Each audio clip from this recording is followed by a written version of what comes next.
Vừa xây xong nhà mới, vợ bất ngờ đón mẹ và em tôi tới sống cùng. Biết rõ lý do tôi vô cùng nóng mặt.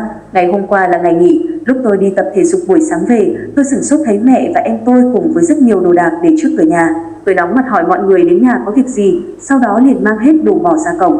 Sau 11 năm phấn đấu không ngừng nghỉ, vợ chồng tôi đã mua được đất và xây được nhà. Tuần vừa rồi chúng tôi đã thu dọn đồ và chuyển đến sống ở nhà mới.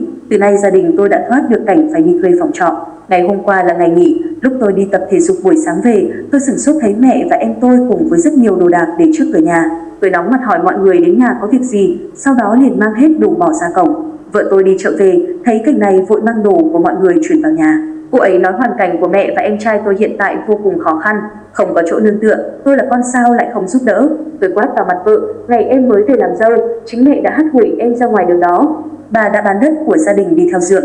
Bây giờ không có chỗ nào đi lại về dựa vào chúng ta đó, em có biết không? Vợ tôi nói, mẹ rất hối hận về việc ngày xưa đã làm với chúng tôi.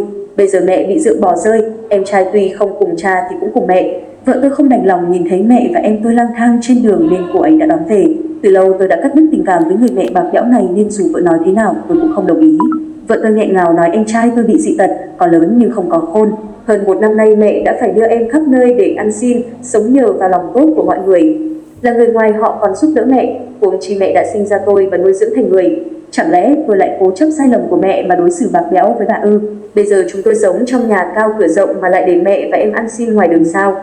Sau này các con biết được chuyện đó, bọn trẻ sẽ nghĩ bố mẹ nó sẽ thế nào? Chúng ta luôn dạy con phải có hiếu với bố mẹ, anh em phải thương yêu nhau.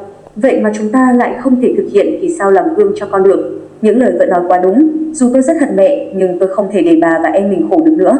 Tôi là con người đạo đức cơ mà, sao lại hẹp hòi với chính những người thân của mình được? Sau đó, tôi đã dọn phòng và chuyển đồ của mẹ với em vào trong nhà mới.